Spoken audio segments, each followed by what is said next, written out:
Useful law है, important लिख लो, इनसे क्वेश्चन होंगे आपके यूटिलिटी वाले खासकर। अब मैं बात करता हूँ थोड़ी सी, मैं और आगे बढ़ता हूँ। अब वो मुझसे कह देता है ए यूनियन बी की प्रोबेबिलिटी। पढ़ क्यों रहे हैं हम? प्रोबेबिलिटी के लिए पढ़ रहे हैं। अब इसकी प्रोबेबिलिटी क्या होगी, तो इसका पहले मतलब समझना। अगर कभी भी ए यूनियन बी लिख रहा है, मतलब इसका मतलब है एटलीस्ट, जैसे जैसे टर्मिनोलॉजी बता रहा हूँ वैसे वैसे ध्यान रखना, कभी गलती नहीं होगी। इसका मतलब है एटलीस्ट। एटलीस्ट मतलब या तो मिनिमम ए होगा, या तो बी होगा, या ए और बी दोनों हो सकते हैं। एटलीस्ट, एटलीस्ट का मतलब ये है या तो एक बार में ए होगा, या एक बार में बी होगा, एक बार में ये होगा। पर इससे हमें मतलब नहीं है क्या होगा क्या नहीं होगा, हमें सीधे फॉर्मूला बेस्ड क्वेश्चन आते हैं, बिल्कुल फॉर्मूला बेस्ड क्वेश्चन। कुछ करने की जरूरत नहीं है, कुछ सोचने की जरूरत है, बहुत सिंपल क्वेश्चन आते हैं। इसका फॉर्मूला क्या होता है? Probability of A plus probability of B minus probability of A intersection B. मैंने थोड़ी देर पहले बताया था, अगर यूनियन की बात कर रहा हूं तो इसमें से ये घटा दो, इंटरसेक्शन वाला बोर्ड। बहुत इंपॉर्टेंट फॉर्मूला है। एक फॉर्मूले से दूसरा फॉर्मूला खुद ब खुद बन जाता है, कैसे? इंटरसेक्शन को यूनियन में चेंज करके। दूसरा फॉर्मूला क्या होगा बताना?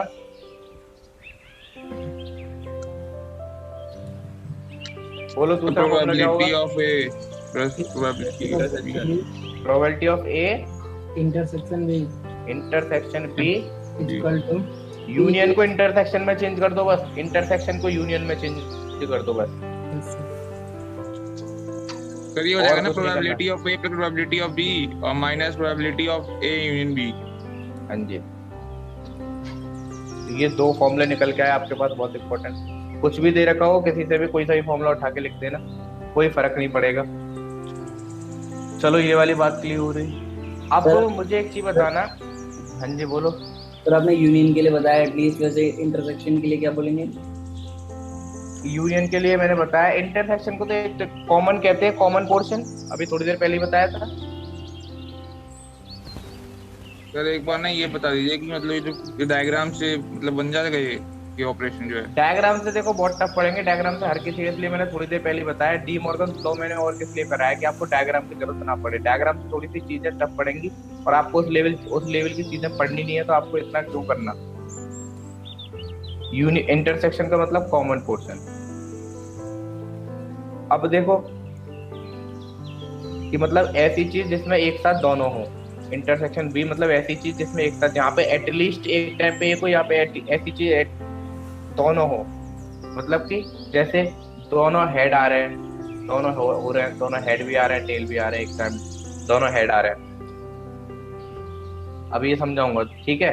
अब ये वाली बात आती है। अब मैंने एक आपको टर्म बताया था म्यूचुअली एक्सक्लूसिव, उसको अब समझने का टाइम आ गया। तो म्यूचुअली एक्सक्लूसिव में मैंने क्या बताया था आपको? जो यूज होता है वो यहाँ पे होगा यूज। सर आपने बताया सबसे पहले मुझे बताओ, एक बार में एक ही इवेंट आ सकता है। सबसे पहले मुझे बताओ, मैंने एक टर्म बताया था इक्वली लाइकली। वो तो डेफिनेशन वाली चीज बताई थी, उनसे डेफिनेशन तो पूछता नहीं है, उनको क्वेश्चन में यूज कराता है। उन क्वेश्चन को यूज करने के लिए ये चीज आनी चाहिए। इक्वली लाइकली मतलब एक इवेंट ए है, एक इवेंट बी है। इक्वली लाइकली का मतलब क्या हो गया सर? मतलब सेम प्रोबेबिलिटी आने की। अगर कहीं भी क्वेश्चन में यूज कर दिया इक्वली लाइकली और आपको एक की प्रोबेबिलिटी दे रखी है, मान लो कि इवेंट ऑफ ए की प्रोबेबिलिटी दे रखी है, आंख बंद करके बिना कुछ सोचे समझे इसको प्रोबेबिलिटी ऑफ बी के कर देना, मतलब दोनों की प्रोबेबिलिटी सेम होगी। क्वेश्चन में ये चीज यूज करनी है हमें, डेफिनेशन से मतलब नहीं है, बस क्वेश्चन में ये चीज यूज करनी है। कहीं कहता है म्यूचुअली एक्सक्लूसिव, बहुत इंपॉर्टेंट है भाई, आईपीएलिटी में भी और यूपीएलिटी में भी दोनों।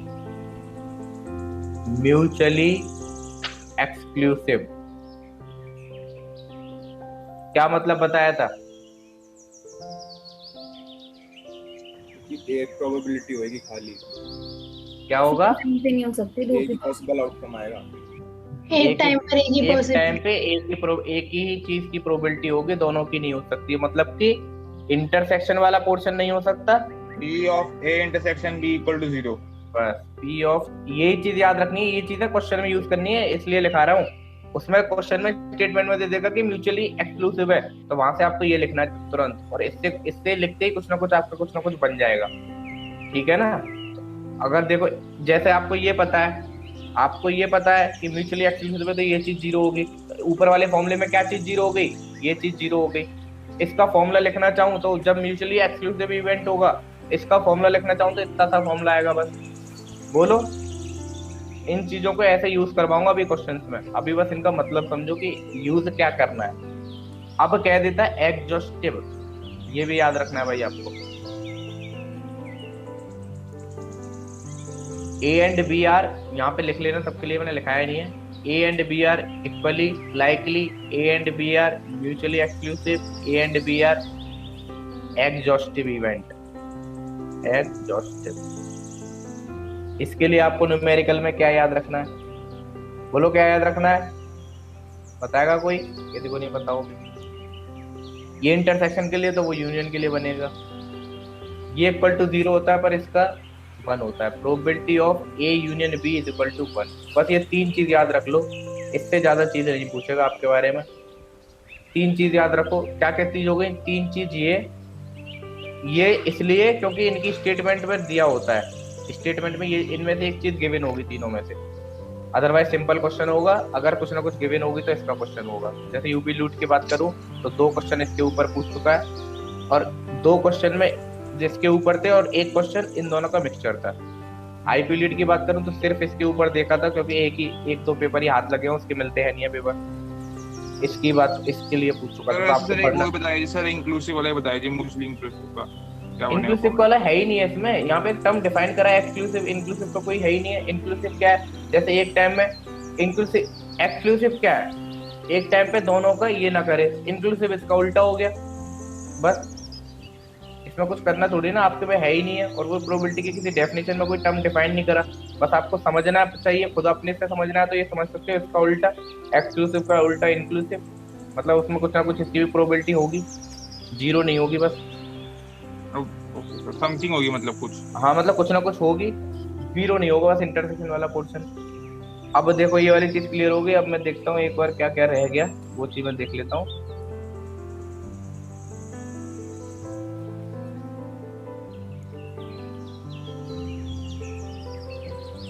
चलो ये वाली चीज हुई। चलो अब करते हैं क्वेश्चन। अब छोटा सा कंसेप्ट पढ़ लिया है, इतना पढ़ लिया कि थोड़े बहुत क्वेश्चन हम लगा सकते हैं। वैसे इसको डिसजॉइंट कहते हैं ना सर, इंटरसेक्शन बी को। हाँ, शायद डिसजॉइंट कहते हैं। सुना लग रहा है मुझे भी, मैंने भी रिवीजन नहीं करा है ना। अब देखो आपने इतनी चीज समझ ली, मतलब थोड़ा ऊपर का पोर्शन समझ लिया क्या क्या होता है। अब क्वेश्चन करेंगे, तो क्वेश्चन करने से पहले मुझे 2 चीजों के आंसर बताना आप लोग। क्या क्या चीज हम मेनली क्वेश्चन किसके ऊपर करेंगे? डाइस के ऊपर, कार्ड्स के ऊपर,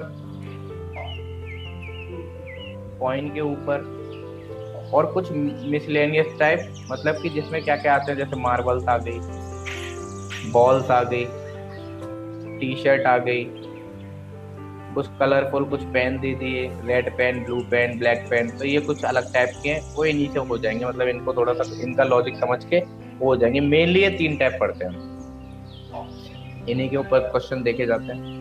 तो सबसे पहले बात करूंगा कॉइन की।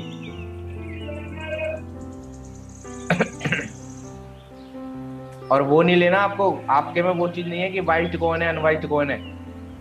आपके में एक ही तरह का कॉइन होगा, बस सिंपल, जैसे जिसमें हेड और टेल आता है। सर वो नहीं है ना, मतलब 3 कॉइन टॉस हो जाता है एक बार में। वो तो है, वो बताऊंगा, अभी धीरे धीरे बढ़ेंगे, अभी टेंशन न लो। मैं ये कह रहा हूँ कि ऐसा कॉइन नहीं है कि जिसमें दोनों तरफ टेल हो, जिसमें दोनों तरफ हेड हो। खाली ऐसा ही कॉइन की बात करेंगे जिसमें एक तरफ टेल और एक तरफ हेड हो। अब चलो मैं बात करता हूँ कॉइन की। तो सबसे पहले कॉइन में क्या क्या पॉसिबिलिटी आने की, क्या क्या चीज आ सकती है। कॉइन को मैं उछाल रहा हूँ, टॉस कर रहा हूँ, तो क्या क्या चीज आ सकती है? हेड आ सकता है या फिर टेल आ सकता है। तो टोटल पॉसिबिलिटीज कितनी हो गई? 2 पॉसिबिलिटी। अगर वहीं मैं डाइस की बात करता हूं, डाइस में क्या क्या आ सकता है? 1 2 3 जैसे मैं अगर कोई डाइस बनाना चाहूं, तो एक से 6 नंबर आएंगे उसके। तो जैसे यहाँ पे 1 लिखा होगा, इस वाली साइड पे 2 लिखा होगा, इस पे जैसे 3 लिखा होगा, इस पे 4 लिखा होगा, ऊपर वाली साइड पे 5 लिखा होगा, ऐसे पीछे वाली साइड पे 6 लिखा होगा। ठीक है, ऐसे कुछ आउटकम होंगे। तो क्या होगा, 1 से लेके 6 तक कोई भी आउटकम आ सकती है। 4 5 6 टोटल पॉसिबल आउटकम कितने हो गए इसमें? 6 पॉसिबल आउटकम। अभी खाली एक बात की, एक डाइस की बात हो रही है, अभी 2 डाइस की बात होगी, 3 डाइस की बात होगी, 4 डाइस की बात होगी, 5 डाइस की बात होगी। मिनिमम तो आपके में 2 या 3 ही पूछेगा, तो इससे ज्यादा नहीं पूछेगा मैक्सिमम, पर मैं 5 तक आपको बता के चलूंगा। अब बात करते हैं कार्ड की। कार्ड भाई सबने खेले होंगे, किसी ने नहीं खेले होंगे तो पता तो होगा। कार्ड के एक बंडल को कहते हैं डेक, शब्द लिखा रहता है डेक। डेक मतलब उसका एक पैकेट। ठीक है, अब कार्ड कितने कार्ड होते हैं एक डेक में? कितने कार्ड होते हैं? 52 52 कार्ड। 52 कार्ड्स कैसे कैसे डिवाइडेड होते हैं? 21 21 करके 21 करके, 20 13 13 करके, यस सर 21 21 दो होगा 13 13 कार्ड करके डिवाइड होते हैं। 13 कार्ड होते हैं आपके डायमंड के और हार्ट के, डायमंड एस हार्ट स्पेड और क्लब। ऐसे कार्ड होते हैं आपके। अब आपको ऐसे तो कम पूछता है कि स्पेड और क्लब करके, फिर भी पूछ लेता है। फिर आपको पूछेगा कि रेड कलर के कार्ड हैं ये, तो रेड कलर के आपको ध्यान रखने हैं। रेड कलर के ये दोनों होते हैं, डायमंड वाले और हार्ट वाले। ब्लैक कलर के कार्ड कौन से होते हैं? ब्लैक कलर के कार्ड स्पेड और क्लब, ये ब्लैक कलर के कार्ड होते हैं, ये कार्ड होते हैं। अब रेड कलर के टोटल कार्ड कितने हो गए? रेड कलर के 26 और टोटल कार्ड ब्लैक कलर के कितने हो गए? 26 चलो ये वाली बात क्लियर हुई। अब मैं बात करता हूँ इसमें थोड़ा सा और पढ़ता हूँ। अब कुछ कार्ड आपने ऐसे देखे होंगे जिसके ऊपर चेहरा छपा रहता है। ऐसे कौन कौन से कार्ड होते हैं जिसके ऊपर चेहरा छपा रहता है? जैक क्वीन किंग बीवी और बादशाह क्यून और जैक। जैक जोकर को बोलते हैं, जो आप पत्ते में जोकर को बोलते हैं उसको। ऐसे कार्ड होते हैं जिनके ऊपर कुछ ना कुछ, हाँ, जोकर और जैक एक ही चीज है। King queen jack, king queen jack. अब किंग क्या क्यून जैक ये ऐसे कार्ड होते हैं जिनके ऊपर कुछ ना कुछ चेहरा छपा होता है, इसलिए इन तीनों को कहते हैं फेस कार्ड। किसी का माइक ओपन है यार, माइक तो ऑफ कर लो, जब मैं पूछूं तब बोलना। फेस कार्ड, चलो फेस कार्ड की बात हो गई। अब फेस कार्ड एक जैसे 13 पत्ते होते हैं एक चीज के, मतलब डायमंड के 13 पत्ते हैं, डायमंड के 13 कार्ड हैं। 13 कार्ड में से कितने कार्ड फेस कार्ड होंगे? फेस कार्ड कितने होंगे कोई बताएगा?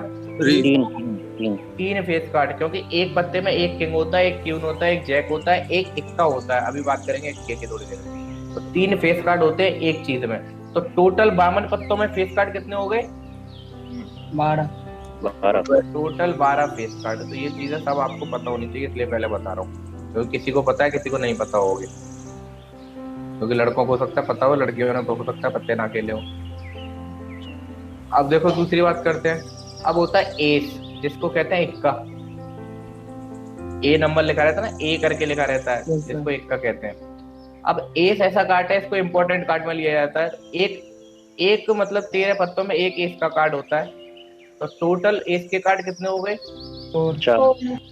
हर में एक एक होगा, एक स्पेड का होगा, एक डायमंड का होगा, एक क्लब का होगा, और एक कौन सा बच गया? हार्ट का होगा। 4 पत्ते तो ये हो गए, स्पेशल पत्ते हैं चारों, ठीक है, स्पेशल कार्ड्स हैं।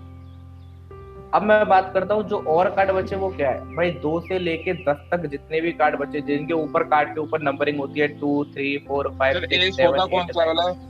एस इक्का, हुकुम का इक्का कहते हो? अच्छा इक्का बस इक्के से समझो आप। अब 2 से लेके 10 कार्ड तक ये सिंपल कार्ड होते हैं, जिनके ऊपर काउंटिंग रहती है। जैसे एक पत्ता लिख रहा है, जैसे डायमंड ईट का पत्ता है, तो 2 का लिख रहा है तो 2 का कार्ड हो गया। ऐसे 3 का लिख रहा है तो 3 का कार्ड हो गया। ऐसे 10 तक कार्ड होते हैं, उनको कहते हैं सिंपल कार्ड। तो छोटी छोटी कार्ड के बारे में इंफॉर्मेशन हो गई है। स्पेड के कितने कार्ड होंगे? एक डेक में स्पेड के कितने कार्ड होंगे? 26। क्लब के कितने होंगे? बोलो। 13 हार्ट के कितने होंगे? 13। 13 डायमंड के कितने होंगे? 13। और जो 13 बच्चा 26 कह रहा है उसको क्या पता नहीं है कि 13 कार्ड होते हैं एक चीज के? मैंने रेड और वो थोड़ी ना पूछा कि रेड कितने होंगे और ये कितने होंगे। अब देखो मैं एक चीज और समझाने की कोशिश करता हूँ, जैसे मैंने ऊपर समझाई थी, एक उसका एग्जांपल लेता हूँ।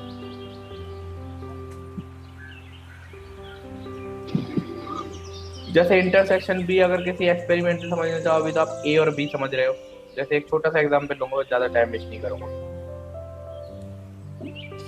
जैसे मैंने एक नंबरिंग ले ली 1 2 3 4 5 6, मतलब ये समझ लो डाइस फेंक रहा हूँ मैं। डाइस में क्या देता है, ऐसे नंबर बताओ। डाइस रोल करने के बाद ऐसे नंबर बताओ जिसमें इवन नंबर आए। इवन नंबर कौन कौन से हो गए भाई? 2 4 6 2 4 6 इवन नंबर हो गए हमारे 2 4 6। इसको मैं इवेंट ए कह रहा हूँ। ए इवेंट मतलब जिसमें इवन नंबर आ रहे हैं। अब मैं बी इवेंट की बात कर रहा हूँ, तो बी इवेंट में क्या कह रहा हूँ? बी इवेंट कह रहा हूँ ऐसे नंबर जो प्राइम नंबर है। तो बताओ कौन कौन से नंबर प्राइम नंबर है? प्राइम नंबर पता है पहले सबको, ये बताओ। कोई बच्चा जिसको प्राइम नंबर की इंफॉर्मेशन ना हो। कौन कौन से हो गए प्राइम नंबर? सर 2 5 3 2 3 5 3 और 5। प्राइम नंबर ऐसे नंबर होते हैं जिनके मिनिमम क्या, जिनके सिर्फ 2 फैक्टर होने चाहिए। 2 फैक्टर कैसे कैसे? एक वो नंबर खुद और एक फैक्टर 1। 1 को प्राइम नंबर में कंसीडर इसलिए नहीं करते क्योंकि 1 का खाली एक ही फैक्टर है। 1 पर प्राइम नंबर के लिए 2 फैक्टर होने चाहिए, एक वो नंबर खुद और एक उसका फैक्टर 1। जैसे 2 का फैक्टर हो गए 2 और 1, 3 का फैक्टर हो गए 3 और 1, 4 5 के फैक्टर हो गए 5 और 1। अब 4 के फैक्टर कर लो, 4 का तो 2 और 2 भी हो गया, तो ये नहीं होगा। इसलिए खाली प्राइम नंबर वो होते हैं इनके 2 ही फैक्टर होते हैं जो खुद से डिवाइड हो और खाली 1 से डिवाइड हो। हिंदी में आप समझो तो वो नंबर जो खुद से डिवाइड हो और सिर्फ 1 से डिवाइड हो तो उनको कहते हैं प्राइम नंबर। अब मैं इसको थोड़ा सा अरेंज करके लिख रहा हूँ, ए इवेंट को बी इवेंट को। मान लो मेरा एक इवेंट ये है ए, ये मेरा इवेंट है बी, ये मेरे ऐसे इवेंट दे रखे। 1 मिनट देना बस मुझको। अब मैं क्या कर रहा था, मैं बात कर रहा था इस चीज की। अब मैं पहले ए इवेंट की बात कर रहा हूँ, देन बी इवेंट की बात कर रहा हूँ। ए इवेंट क्या है? वो नंबर जो इवन नंबर हो। तो मैं लिखने का तरीका थोड़ा सा अलग कर रहा हूँ अपना, समझाने के लिए बस आपको। अब मैं क्या बात कर रहा हूँ, ऐसे इवेंट जो कि आपके प्राइम नंबर हो। ऐसे इवेंट जो कि आपके प्राइम नंबर हो। तो देखो ये तो हो गए ए इवेंट टोटल। अब आप कह रहे हो सर ये वन बचा है, ये कहाँ गया? भाई ये सैंपल स्पेस में बचा, कहीं इधर उधर पड़ा होगा, हमें मतलब नहीं है। क्योंकि हम जो इवेंट, ये तो टोटल सैंपल स्पेस में आ गए ना 1, पर हम तो जो इवेंट कर रहे हैं उसमें हमने कुछ ही पॉसिबल, जैसे मैंने बताया था एक पूरा एक्सपेरिमेंट होता है उसमें कुछ छोटे छोटे इवेंट होते हैं, ऐसे कुछ छोटे छोटे इवेंट परफॉर्म कर रहे हैं। तो ए हमारा 1 बचा, वो एक सैंपल स्पेस का पार्ट हो गया, सैंपल स्पेस का पार्ट हो गया। अब मैं बात कर रहा हूँ इस चीज को समझाने की। जैसे मेरा ये 4 हो रहा है, ये मेरा ये हो रहा है। तो अब देखो ऐसे इवेंट जिसमें सिर्फ ए हो, जिसमें सिर्फ ए हो, दोनों को ये देखो 2 वाला पोर्शन अगर मैंने दिखाया है यहाँ पे देखो, हो जाएंगे 4 और 6। 2 वाला इवेंट देखो, ये इंटरसेक्शन वाला पोर्शन है कि दोनों का इंटरसेक्शन कॉमन पोर्शन क्या है? 2 है। दोनों का कॉमन पोर्शन 2 दिखा रहा है यहाँ पे। तो इंटरसेक्शन इसलिए कहते हैं जब दोनों का कॉमन हो कुछ ना कुछ, और खाली इवन नंबर हो, प्राइम नंबर ना हो, खाली इवन नंबर को कह देता है probability of that only even number not a prime number. तो 4 और 6 हो गए। कह देता है odd number but not a prime number, तब भी ऑड नंबर, ऐसा तो कुछ है ही नहीं है कि ऑड भी और प्राइम भी ना हो। इनके 6 आउटकम की ले रहा हूं तो मैं, उसकी तो 0 हो गई। तो ऐसे मतलब थोड़ा सा दिखाने की कोशिश करी है मैंने कि कॉमन वाला पोर्शन ये होता है। अब प्रोबेबिलिटी ऑफ इवन नंबर की पूछ रहा है, इवन नंबर में तो ये भी इंक्लूड होगा 2 वाला भी, पर प्रोबेबिलिटी पूछ रहा है इवन हो पर प्राइम ना हो, इवन हो पर प्राइम ना हो, तो कॉमन वाला पोर्शन उसको हटाएंगे। चलो अब ये छोटी छोटी सी चीजें मैंने समझाई, जितना समझ में आया उतने ठीक है, कोई दिक्कत वाली बात नहीं है, कोई टेंशन नहीं लेनी, इतना हार्ड पूछेगा भी नहीं, पर मैं हर चीज समझा के चलूंगा। बोलो आ रहे हैं, जल्दी से बोलो फटाफट। सर ये जो आपने बताया कि इवन हो पर प्राइम ना हो, सर ये कैसे, मतलब 2 कैसे है यहाँ पे? 2 तो इवन है ना, अब प्राइम भी है। क्या कहना चाह रहा है वो? इवन हो, इवन वाले ए है, बोलो। यस सर ठीक है। इवन वाले ए है, इवन हो प्राइम ना हो, बोलो। यस सर, ठीक है। प्राइम हो इवन ना हो, प्राइम भी हो इवन भी हो, बोलो क्या कह रहे हो जागृति? सर नहीं सही रहते का। हाँ जी यतिका आप बोलो। सही कह रहे थे सर, जो आपने सर जो इंटरसेक्शन वाला पोर्शन है सर, जो आपने मतलब ए इंटरसेक्शन बी लिखा है सर, वो 0 हो जाएगा क्या? कहाँ पे 0 होगा? नहीं सर, जो ऊपर आपने लिखा है, मतलब आपने सर वैल्यू नहीं लिखी ना आपने सर, मतलब 2 के नीचे एरो करके जो लिखा है आपने ए इंटरसेक्शन। 0 क्यों होगा? इसकी कुछ ना कुछ प्रोबेबिलिटी होगी, मतलब कुछ ना कुछ तो आ रहा है ना इसके अंदर। इंटरसेक्शन, दोनों का इंटरसेक्शन कुछ ना कुछ तो है ना। इंटरसेक्शन कब कुछ नहीं होगा? जब दोनों इंडिपेंडेंट इवेंट होंगे। जैसे ये इवेंट है, ये मतलब एक दूसरे में कुछ भी कॉमन नहीं आ रहा। फॉर एग्जाम्पल, अगर मैं इस वाली चीज में से 2 हटा देता थोड़ी देर के लिए, इस वाले जो टोटल आउटकम है उसमें से मैं 2 हटा देता थोड़ी देर के लिए, तो मेरे इसमें कुछ चीज कॉमन आती क्या? इस वाले ग्राफ में कुछ चीज कॉमन आती? इवन नंबर का पार्ट अपना अलग होता, ये अलग इवेंट होता, ये अलग इवेंट होता। प्राइम नंबर ये आ गए, इवन नंबर ये आ गए, तो कुछ कॉमन पोर्शन हुआ। जब कुछ कॉमन पोर्शन नहीं है तब इंटरसेक्शन 0। बोलो। यस सर, तो फिर सर इसकी वैल्यू क्या होगी इस इंटरसेक्शन की? इंटरसेक्शन की प्रोबेबिलिटी की बात करेगा हमेशा, प्रोबेबिलिटी की बात करेगा, तो प्रोबेबिलिटी इंटरसेक्शन की 0 हो गई। नहीं सर, अगर जो पूछ लेता है, अगर पूछ लेता है कि एक चीज होती है प्रोबेबिलिटी, एक चीज लिखा रहता है बुक्स में, इसके ऊपर ऐसे n लिखा रहता है, उस n का मतलब क्या है कि टोटल ऐसे कितने केसेस हैं, टोटल कितने ऐसे कितनी पॉसिबल वैल्यूज हैं जो इस चीज में आ रही हो। तो अब यहाँ पे बताओ इंटरसेक्शन की ऐसी टोटल कितनी वैल्यूज हैं जो यहाँ पे आ रही हो? एक भी वैल्यू नहीं है ना। यस सर नहीं है। और टोटल n की बात करूं तो 0। अगर पहला वाला केस ले लेता हूं मैं फिर से जिसमें 2 लाई कर रहा हो, n अगर मैं n की बात करता हूं तो कितने केस हो गए ऐसे जिसमें इंटरसेक्शन दोनों में आ रहा है? खाली एक ही केस है 2 वाला, तो इसकी वैल्यू 1 होगी। और प्रोबेबिलिटी की बात करूंगा तो प्रोबेबिलिटी कुछ और चीज निकल के आएगी। प्रोबेबिलिटी हम कैलकुलेट करना सीखेंगे अभी थोड़ी देर बाद। अभी तो बस मैंने थोड़ा सा ऊपर का इंट्रोडक्शन दिया आपको। क्या क्या आरएन, ये चीज क्लियर हो गई? ये क्या लिख रहा है, ये क्या लिख रहा है, ये क्या लिख रहा है?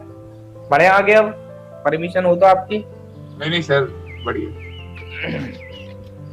चलो भाई, अब मैं देख लेता हूँ पीछे कुछ टॉपिक तो नहीं छूट रहा। चलो छोटा छोटा टॉपिक कंप्लीट हो गया, अब थोड़ा सा और टॉपिक आएगा, बाद में पढ़ाऊंगा। पहले आप क्वेश्चन करते हैं, क्योंकि भाई 1.25 घंटा हो गया अभी तक क्वेश्चन नहीं करा है। क्वेश्चन करना जरूरी है। क्वेश्चन के लिए देखो, सबसे पहली बात है डाइस में आते हैं सम वाले क्वेश्चन। डाइस में कहो इसकी बात कर रहा हूँ मैं, हाँ डाइस में ही आते हैं। डाइस होता है, कॉइन होता है। चलो मैं बताऊंगा, 2 की मैं ट्रिक बताऊंगा, कॉइन वाले की ट्रिक बताऊंगा, डाइस वाले की भी ट्रिक बताऊंगा। डाइस में आते हैं सम वाले क्वेश्चन, तो प्रोडक्ट वाले क्वेश्चन बहुत रेयर है, नहीं आएगा। आज तक पूछा भी नहीं है तो नहीं आएगा। वैसे भी टफ पड़ जाता है आपके हिसाब से, लीड के हिसाब से देखा जाए तो। अब मैं पहले कुछ क्वेश्चन लूंगा जो बेसिक कंसेप्ट से कराऊंगा, ट्रिक वाला पार्ट कराऊंगा बाद में, क्योंकि पहले तो बेसिक भी समझना चाहिए, डायरेक्ट ट्रिक के ऊपर नहीं भागना चाहिए। अब मैं कह रहा हूं in a single throw, in a single throw of 2 dice, in a single throw of 2 dice,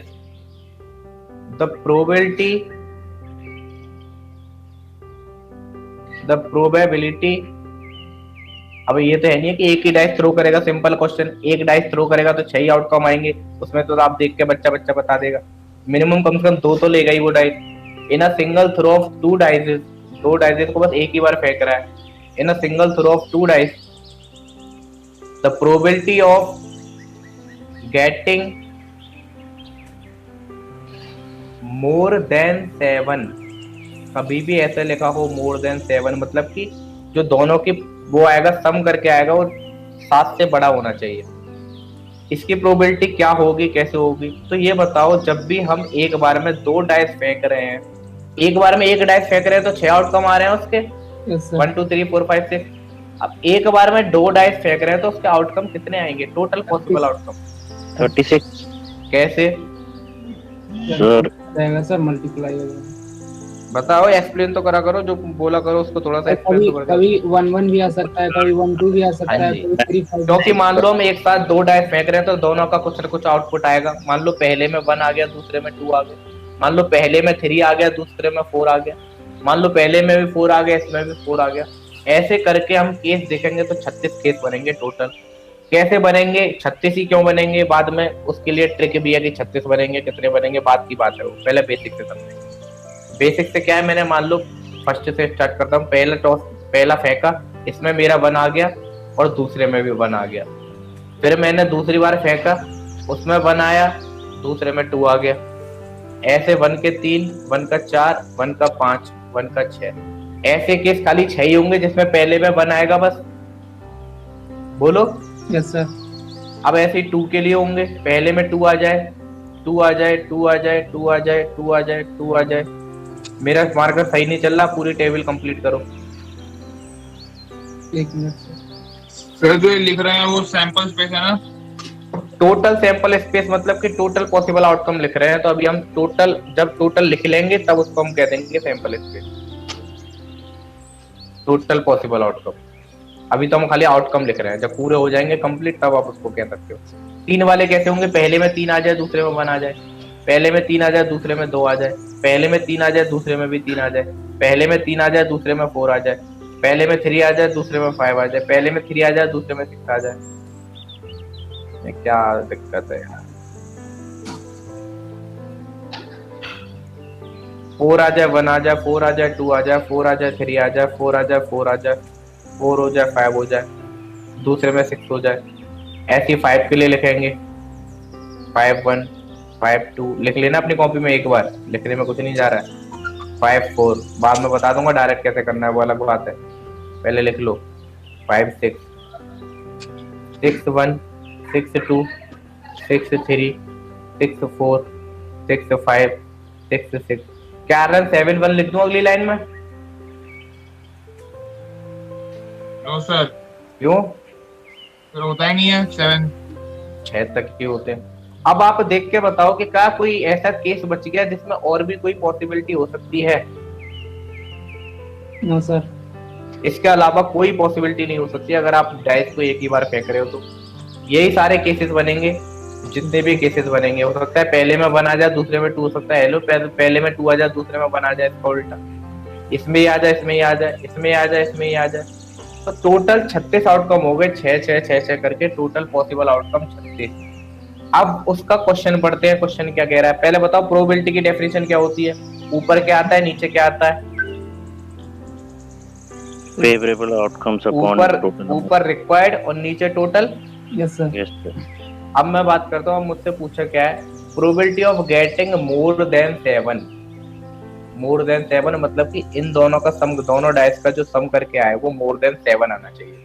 sir 15 by ऐसे, हाँ आंसर ठीक है आपका। अब देखो मिनिमम सम 7 से ज्यादा चाहिए, गेटिंग मोर देन 7 तो मतलब 8 चाहिए। मिनिमम 8 कब आ सकता है? हमारा 1 से लेके 6 तक नंबर है, मिनिमम 8 कब आ सकता है? जब 6 और 2 को जोड़ूंगा, 2 और 6 को मतलब कि, तो मतलब पहली वाली लाइन से तो सब बेकार, क्योंकि यहाँ से मैक्सिमम 7 आ सकता है। अब दूसरी वाली लाइन में उठाएं तो 2 और 6 वाला एक केस है जिसका सम 8 आएगा। 3 और 5 वाली एक केस है, ये एक केस है जिसका सम 7 से ज्यादा आएगा। 4 और ये 3 केस है, यहाँ से 5 और 2 7, 5 और 3 8, यहाँ से 3, ये 4 केस है, और 6 और 2 8, यहाँ से ये 4 केस। तो टोटल केस कितने हो गए? टोटल रिक्वायर्ड केस कितने हो गए? 15। 4 5 और 3 9, वो सॉरी 5 और 4 9, 9 और ये तुम्हारे कितने हो गए? 9 और 3 12 और 3 15। और टोटल पॉसिबल आउटकम 36। इसकी प्रोबेबिलिटी कितनी हो गई? 5/12। बोलो, पहला क्वेश्चन क्लियर है सबको? Yes sir. चलो और डाइस के क्वेश्चन ढूंढते हैं। सर इसको दूसरे मेथड से नहीं कर सकते? ट्रिक से बताऊंगा दूसरे मेथड से, क्योंकि आप हर बार थोड़ी ना लिखोगे 1 से लेकर 6 1 1 6 6 2 2 3 3। अभी बताऊंगा, थोड़ी देर रुक जाओ। आप देखो, थोड़ा अगर सोचने की समझ है तो आपको ये भी लिखने की जरूरत नहीं पड़ेगी। आप कैसे कर सकते हो? मोर देन 7 की बात कर रहा है ना, तो पहले ये बताओ कि 2 डाइस फेंक रहे हैं तो मिनिमम सम कितना हो सकता है और मैक्सिमम सम कितना हो सकता है? मिनिमम और मैक्सिमम सम कितना हो सकता है? मिनिमम 2 मिनिमम 2 हो सकता है और मैक्सिमम 12 दोनों पे 6 आ जाए, मतलब कि 12। मिनिमम 2 हो सकता है 12। अब वो कह रहा है कि ऐसा नंबर जिसका सम 8 मतलब 7 से बड़ा है, तो कौन कौन से हो गए? 8, 9, 10, 11, 12 तक ये सम होंगे जो 7 से बड़े होंगे। यस अब आपको पता है कि 8 कब कब बनेगा? अगर 1 से स्टार्ट करते हैं, 1 और 6 नहीं बन सकता भाई, 1 वाली कंडीशन से नहीं बनेगा। आप किससे स्टार्ट करना पड़ेगा? 2 से स्टार्ट करेगा, 2 के साथ 6, मतलब एक केस होगा 2 वाला। फिर 3 वाला देखेंगे, 3 और 5 वाला, और 3 और 6 वाला। 8 के लिए 3 केस हो गए। अब 9 के लिए बात करता हूँ, तो 9 के लिए बात करता हूँ, 9 कब कब बन सकता है? 6 और 2 से 9 नहीं बन सकता, मतलब 3 से स्टार्ट रहा होगा। 3 और 6, 3 में एक केस होगा। अब 5 4 वाली लाइन से स्टार्ट होगा, तो 4 में कितना जोड़ा कि 9 आ जाए? 5 जोड़ दो, तो 4 और 6 वाला केस भी होगा जो 9 से खड़ा होगा। ठीक है ना? तो एक बार फिर तो ऐसे तो समझ में नहीं आ रही ये वाला टाइप। अभी ये ट्रिक नहीं है, आप ट्रिक समझ रहे होते, मैं डायरेक्ट बता रहा हूँ, किसी बच्चे को डायरेक्ट सोचना हो तो। ट्रिक तो बहुत अच्छी है, ट्रिक से तो बिल्कुल डायरेक्ट होगा। मतलब 8 कब कब आ सकता है? सम 2 आ रहे हैं, 2 टॉस कर रहे हैं, 2 चीज फेंक रहा हूँ, तो 8 सब कम कब आ सकता है? जब पहले में 2 हो, तो दूसरे 2 में 6 हो गया, 3 5 हो गया ऐसे। और इसका उल्टा भी लिख लो एक बार, 6 और 2 हो, इनका भी तो सम 8 ही है। यस सर ठीक है। अब 3 वाली लाइन पकड़ते हैं, 3 और 5 हो, या फिर 5 और 3 हो। यस सर ठीक है। अब 4 वाली लाइन पकड़ते हैं, 4 वाली लाइन में क्या क्या हो गया बोलो? सर 4 और 4। एक ही केस होगा 8 के लिए। Yes sir. अब बात करता हूँ 9 कब कब हो सकता है? तो 6 और 2 से 8 आ रहा है, मतलब 2 वाली लाइन में नहीं है, 3 वाली लाइन में आएगा। 3 और 6, एक इसका उल्टा, 6 और 3 बोलो। यस सर ठीक है। 9 आ रहा है।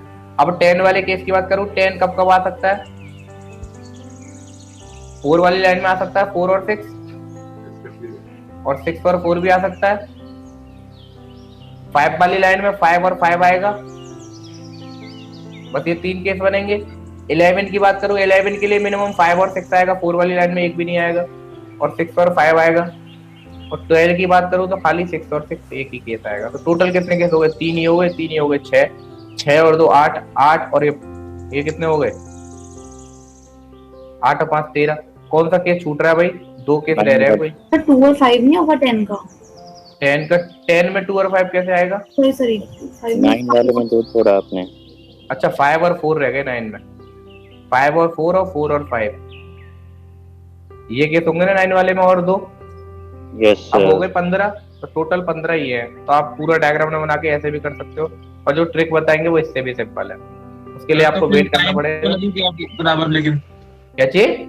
टाइम तो मतलब उतना ही लगा ना, वैसे भी करके वैसे भी। हाँ तो वो तो आपको बस ट्रिक में जब बताऊंगा तब टाइम नहीं लगेगा। अभी क्यों टेंशन ले रहे हो? तो क्वेश्चन देख तो लो पहले, बेसिक से कुछ क्वेश्चन तो कर ही लो। अब दूसरा क्वेश्चन डाइस का ही ढूंढा मैंने, मिल गया डाइस का question. 2 dice are tossed, tossed कह देता है, रोल्ड कह देता है, कुछ भी कह देता है। द प्रोबेबिलिटी, ज्यादा टफ क्वेश्चन नहीं लगाने, प्रोबेबिलिटी के ऊपर अपने लेवल का क्वेश्चन के पेपर के लेवल देखना, क्योंकि जो जितना भी तुम्हें यूट्यूब पर मिलेगा वो सब 12th वाला बेस्ड है। सब जेईई मेंस और कंपटीशन के लिए पढ़ाएंगे वो सब बच्चे, मतलब जितने भी जो कुछ पढ़ाएगा जो भी। 2 dice are tossed, the probability that the total score is a prime number. आप अपने बेसिक तरीके से बताओ एक बार। यहीं पे मार्क करना चाहें तो यहीं पे मार्क कर लो, ऊपर ये लिख रखे हैं। तो ढूंढो इसमें कौन कौन से प्राइम नंबर बनेगा। सम प्राइम नंबर कौन कौन से होते हैं? सम देखो कहां से कहां तक, 2 से लेके 12 तक वेरी करेगा। 2 से लेके 12 तक वेरी करेगा, तो प्राइम नंबर 2 से बीच 3 आता है, 5 आता है, 7 आता है, 11 आता है। और कोई प्राइम नंबर इसके बीच में? आपको ऐसे पेयर ढूंढने हैं जिसका सम 2 हो, या फिर जिसका सम 3 हो या 5 हो। स्टार्ट करते हैं। इसका सम 2 है, बोलो। यस सर है। इसका सम 3 है, यस सर। और इसका सम 5 है यस सर। और इसका सम 7 है। तो यहाँ से पहली लाइन से कितने मिले 4 के। दूसरी लाइन में देखते हैं 3 है भाई, ये काम चल जाएगा। 2 और 3 5 है भाई, काम चल जाएगा। 2 और 5 7 है भाई, काम चल जाएगा। दूसरे से मिले 3 केस। 3 और 2 4 हो जाएगा, ये नहीं काम चलेगा। 5 हो जाएगा। 3 और 4 7 हो जाएगा। और बस 2 केस। फोर्थ वाली लाइन से देखते हैं किस किस का सम प्राइम नंबर होता है। प्राइम पूछा है ना? हाँ प्राइम ही पूछा है। 4 और 5 प्राइम हो जाएगा। 4 + 1 5, 1 हो गया। 4 और 2 6, 4 और 3 7, ये दूसरा केस हो गया। 8 और ये 9 और ये 10, ये भी नहीं हो। 2 केस इसमें हो गए। इसमें देखते हैं 5 और 2 7, 1 केस। 8 5 4 9 5 10 5 6 11, 2 केस इसमें हो गए। अब 6 वाले में देखते हैं 6 और 1 7, 6 और 3 9, 6 6 11 6 11, 2 केस इसमें हो गए। 2 2 2 2 8 8 अच्छा 12 और 3 15, तो टोटल कितनी प्रोबेबिलिटी हो गई? 15/36। 5/12। Yes sir. Yes sir.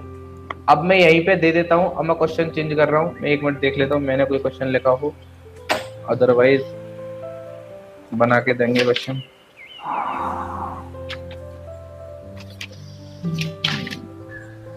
That is thrown the probability of getting 1 in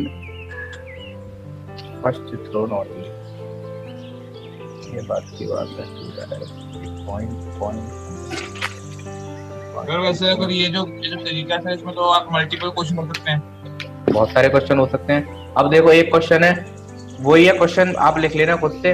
बस मैं लास्ट का लिखा दे रहा हूँ। लास्ट का क्या लिखा था? When 2 dice are thrown simultaneously, then find the probability that sum of the digit on both the faces is 8. देखो भाई क्वेश्चन लिख ही लेते हैं।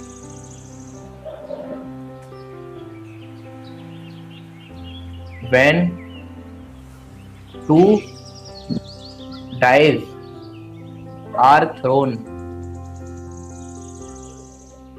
simultaneously मतलब एक साथ।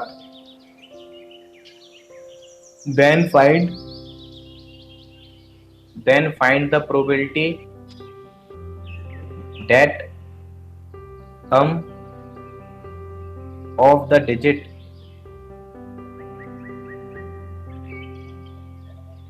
on both faces is 8। बताओ भाई, ऑप्शन भी देता हूँ चलो। 5/36, 1/6, 5/36। और देखो भाई कोई 5/36 कैसे पता लगाया? सर वो आउटकम्स निकाल के ऊपर वाले केस में गोला कर लिए होंगे हैं? नहीं, बोलो। बोला नहीं किया सर, अलग से लिख लिया था। हाँ मतलब अलग से लिख लिए। 8 के कौन कौन से आ रहे हैं? 8 के जैसे स्टार्ट करो तो मिनिमम क्या चाहिए? 3 और 5, सॉरी 2 और 6 और 6 और 2, 8 हो गया। 3 वाली लाइन में देखूं 3 और 5, 5 और 3। 4 वाली लाइन में देखूं तो 4 और 4। 5 वाली लाइन में देखूं तो कंप्लीट हो गया। 6 वाली लाइन का कंप्लीट हो गया। तो कितने केस है? 5 अपन टोटल कितने हैं? 36। 5/36 बोलो ये कंप्लीट है। Yes sir. अब प्रोबेबिलिटी बताओ कि टोटल सम इवन हो, और प्रोबेबिलिटी बताओ टोटल सम ऑड हो। क्वेश्चन नहीं लिख रहा, बस ऐसे ही बताओ आप। फिर उसके बाद ट्रिक स्टार्ट करते हैं अपनी।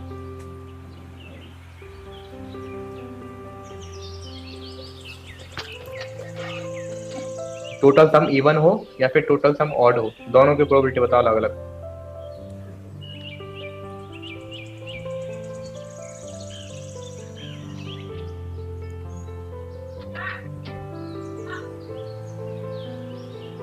वॉइस ब्रेक हो रहा है कुछ बच्चों के लिए, वॉइस ब्रेक हो रहा है, पता नहीं।